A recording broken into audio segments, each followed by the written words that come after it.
Hola queridos miembros del canal, les doy la bienvenida y sobre todo quiero agradecerles por su apoyo para que este canal pueda seguir desarrollando aún más proyectos.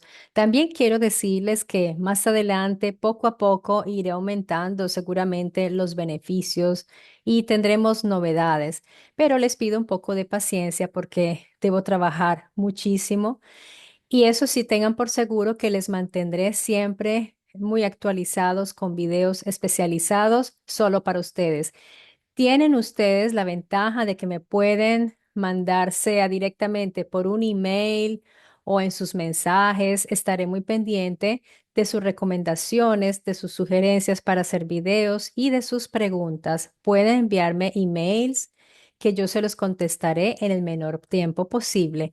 Bien, bienvenidos a este video que hice especialmente para ustedes. Es una traducción muy reciente porque este video fue publicado por Mauro Biglino hace unos poquísimos días y me sorprendió muchísimo ver que un canal de otro youtuber ya hizo esa traducción.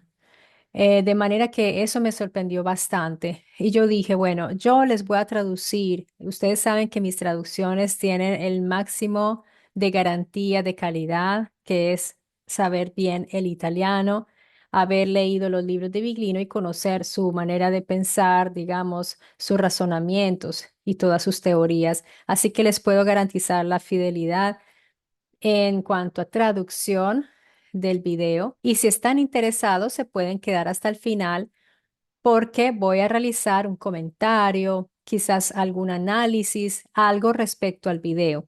De manera que les doy la bienvenida y disfruten de este video.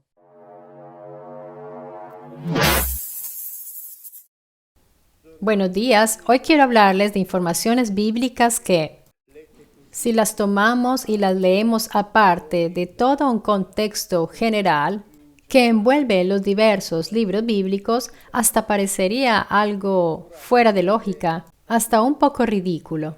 Así que pasemos ahora a satisfacer un poco la curiosidad. En el libro de Deuteronomio, dentro de toda una serie de prescripciones bien precisas y que abarcan muchas situaciones, Yahvé dice, no vestirás un tejido mixto hecho de lana y lino juntos. Y ahora recuerdo esa publicidad que decía la lana por fuera y el algodón en contacto con la piel. Pues bien, un verdadero hebreo no debería utilizarla porque como verdadero seguidor de Dios estaría contradiciendo sus deseos, porque esta prescripción nunca fue abolida. Así que todavía es válida y yo me pregunto, ¿qué sentido tiene? Porque en realidad la prescripción de no mezclar estos dos tejidos valen en modo específico para la lana y para el lino, porque a lo que respecta a otros indumentos, podían en cambio mezclar tranquilamente los tejidos, pero esta transcripción escrita entre muchas otras podría parecer fruto de un pensamiento un poco caprichoso, absolutamente inexplicable, o más bien podría tener un significado bien preciso, y ya vamos a ver porque en realidad, como ven, nos movemos entre centenares de páginas de un punto al otro, precisamente porque es así que debemos hacer. Es necesario para entender la Biblia y contextualizar lo que allí está escrito. Esta prescripción se refiere en modo específico y especial a los indumentos de los sacerdotes, en particular a aquellos sacerdotes del tipo sumos sacerdotes que entraban en la tienda templo de Yahvé, hablamos de fechas datadas del tiempo del Éxodo, y que ingresaban en la tienda templo de Yahvé en la parte más interna para desarrollar ciertas funciones que debido a la presencia del arca de la alianza y debido a la llegada de Yahvé podían ser muy peligrosas, y ahora veremos un ejemplo. Entre otras cosas, estos sacerdotes debían vestirse de un modo muy particular. Ahora no leeré todo porque sería demasiado largo, pero en general hay distintas prendas que son sobrepuestas, tejidos con hilos de oro que hacen pensar a una especie de jaula de Faraday. Desafortunadamente, en las Biblias caseras está escrito que estas prendas son un tipo de tejido de elaboración de un artista, la obra de un artista. Y en realidad en la Biblia está escrito que son obra de un proyectador, de un diseñador. Hicimos analizar el asunto del efod, del pectoral, que eran dos elementos especiales de la vestimenta del sumo sacerdote. Y los técnicos dijeron que recordaba a una especie de circuito eléctrico. Así que eran instrucciones muy precisas que no tenían un valor estético, en cambio sí un valor netamente funcional. Por ejemplo, había un manto que cubría todo, y aquí estamos en el libro del Éxodo, donde dice: harás el manto del efod completamente de violeta púrpura. En el medio dejarás una apertura para la cabeza. En torno a la apertura habrá un dobladillo elaborado en tejido. Será como la apertura de una armadura que no se rasga, es decir, este manto no debería absolutamente rasgarse. Debía mantenerse intacto porque tenía funciones protectoras muy precisas. Harás en su solapa, y aquí entramos en una zona que puede parecer al menos extraña, harás sobre su solapa granadas de violeta púrpura, rojo púrpura y escarlata en su vientre, y en medio de estos alrededor campanitas de oro. Una campanita de oro y una granada, una campanita de oro y una granada, alrededor del manto del vientre. Aarón, es decir, el sumo sacerdote, lo usará en su servicio y su sonido se escuchará cuando entrará en el santo, es decir, en la parte más interior, delante a Yahvé, y cuando saldrá. Así no morirá. Hemos leído y escuchado muy bien. Para no morir, se debería escuchar sonar estas campanitas. Y bien, podríamos pensar que un autor bíblico se haya inventado algo como esto. Es decir, que Dios quería escuchar el sonido de las campanitas o de otro modo asesinaría al sumo sacerdote. ¿Qué sería lo que impedía que muriera? Es que estas campanitas anunciaban su presencia, advertían del hecho de que Él se movía cuando entraba y salía. Y ahora veremos que entrar en ciertos momentos podía ser extremadamente peligroso. Ahora bien, cómo sonaban y por qué sonaban, se podría hacer tantas hipótesis. Por ejemplo, podrían detectar ondas electromagnéticas, por lo cual sonaban para dar la alarma. O quizás era una advertencia de que él estaba entrando, o que él había salido y que entonces ciertas operaciones y ciertos mecanismos dentro del santo donde estaba el arca de la alianza podían ser activados sin que corriera peligro la persona. Lo que sí podemos excluir es que Yahvé quisiera escuchar sonar campanitas, porque de lo contrario asesinaba al sumo sacerdote. Entonces, estas campanitas tenían una función muy precisa. Y respecto a la peligrosidad de ciertas acciones, les leo un hecho que envolvió de un modo dramático a los dos hijos de Aarón. Dirijámonos al capítulo 10 del Levítico, donde se dice que Nadab y Abiú, hijos de Aarón, cada uno tomó un brasero y le prendió fuego. Los pusieron sobre el incienso y le ofrecieron al Señor un fuego no conforme a la regla del Señor. Recordemos que en hebreo está siempre escrito Yahvé. Entonces un fuego salió de la presencia del Señor y los devoró. Y ellos murieron delante del Señor.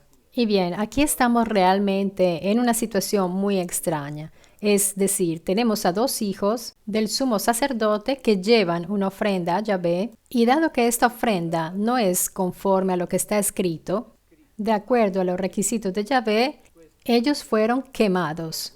En realidad, en hebreo, por lo que se refiere a la definición de esa ofrenda, dice que era una ofrenda extraña, extranjera, hasta una ofrenda que deriva de la raíz sur, que significa repugnante, disgustosa. Así que podríamos pensar que hubieran podido haberse equivocado en la mezcla. También porque Yahvé había sido muy específico al dar las indicaciones de la composición de la mezcla que le debían quemar. Él les había dado los porcentajes precisos y es difícil pensar que hubieran podido equivocarse en algo así. Tanto es así que si nosotros vamos a ver la explicación que la misma Biblia nos da de este hecho, obtendremos una impresión distinta. Si regresamos al libro del Levítico, al capítulo 16, nos regresa a ese evento y dice: el Señor habló a Moisés después de que los hijos de Aarón habían muerto, mientras presentaban su ofrenda al Señor. Háblale a tu hermano Aarón y dile que no entre en cualquier momento al santuario, o sea, en la parte más interna del templo, más allá del velo. De otro modo, podría morir cuando yo me manifestaré en la nube que está sobre el propiciatorio. He aquí cómo entrará Aarón al santuario. Tomará una novilla para el sacrificio expiatorio y un carnero para el holocausto. Vestirá una túnica sagrada de lino y usará el calzón de lino. Se ceñirá un cinturón de lino y se envolverá un turbante de lino. Estos son los trajes sagrados que vestirá después de haberse lavado con agua. Así que aquí Yahvé dice algo claro. Dice, ni Aarón ni sus hijos pueden entrar aquí cuando quieren. Pero dos de sus hijos ya habían muerto precisamente porque probablemente habían entrado en un momento en el cual no deberían haber estado allí. Así que estar allí adentro significaba encontrarse en un lugar verdaderamente peligroso. Y Yahvé lo dijo claramente y además dice, de hecho, que había que vestirse de lino, es decir, cubrirse la piel con el lino. Y acerca de esto, avancemos por centenares de páginas en la Biblia y vamos hasta el libro de Ezequiel. Aquí se repite con una añadidura particular. Dice, al entrar por las puertas del atrio interior del templo, los sacerdotes vestirán trajes de lino, no llevarán algún indumento de lana.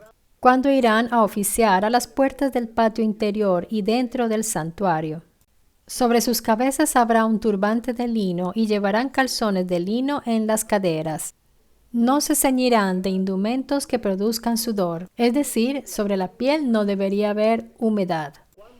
Pero cuando saldrán al patio exterior entre el pueblo, se quitarán los vestidos con los cuales oficiaron, los pondrán en una habitación santa. Ya más de una vez les he explicado qué significa santo y sagrado en hebreo. No hay nada de espiritual, significa simplemente dedicado a una función especial. Y se pondrán otros vestidos, para no volver consagrado al pueblo con sus vestidos.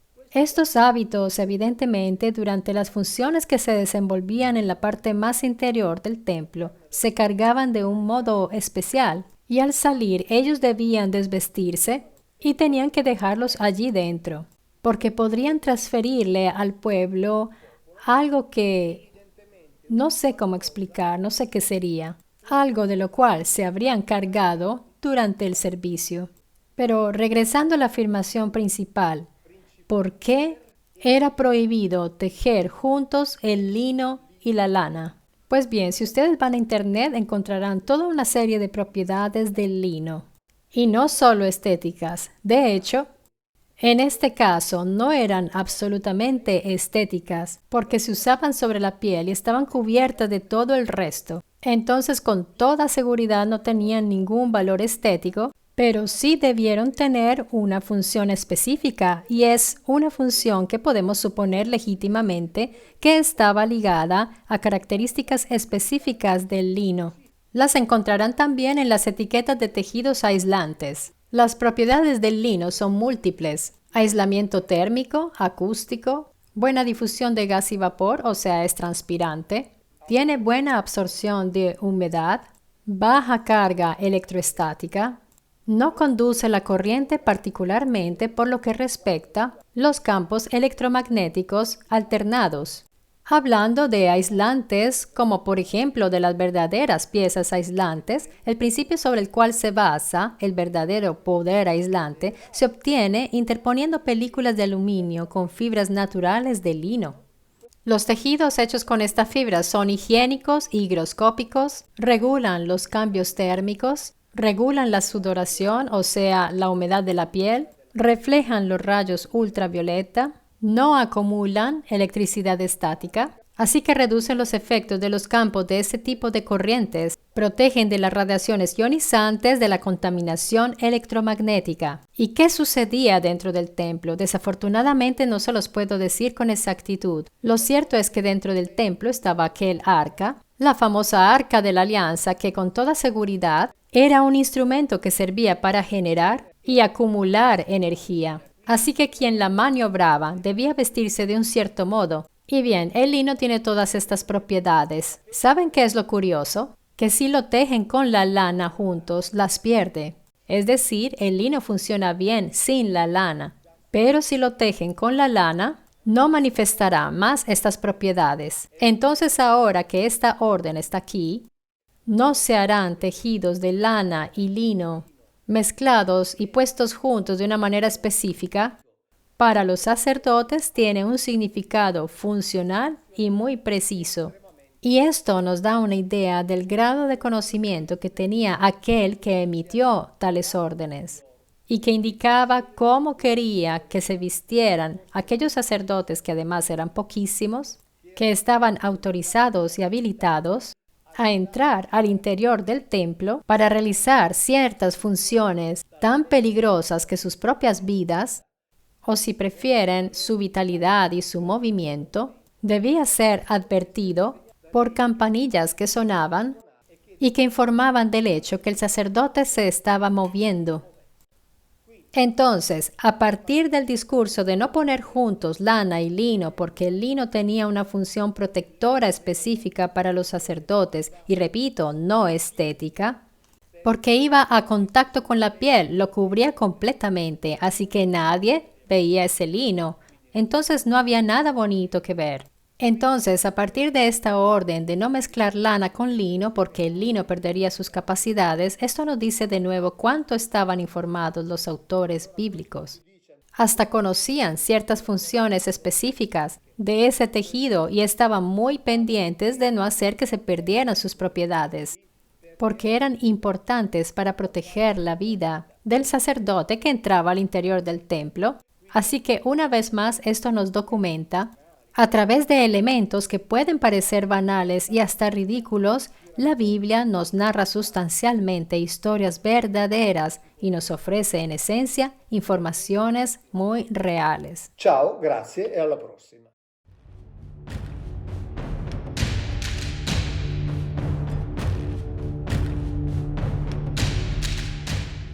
Bien, amigos, estoy segura de que esta información, este video les pareció supremamente interesante como a mí.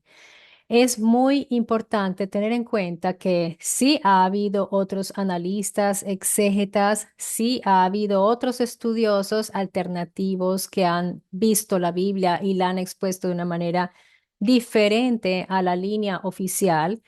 Esto me lo han dicho constantemente, pero primero lo vio este, primero lo vio el otro, me han nombrado autores, me han nombrado a Freixedo, a JJ Benítez, a muchos otros, pero yo diría que el gran aporte que hace Biglino de frente a estos libros es que él se ha centrado en detalles que ningún otro había analizado. Ya se había hablado acerca de la tecnología y de la presencia de posibles, digamos, astronautas antiguos, de todo esto que es muy sensacional, pero Biglino ha tomado todos esos detalles y elementos que nadie se había puesto en la tarea de analizar, como todos estos tecnicismos muy también avanzados para esa época, como lo es esto de las telas del traje de Aarón, que no es un tema caprichoso de un supuesto Dios caprichoso que hace vestir así a sus sacerdotes por simple capricho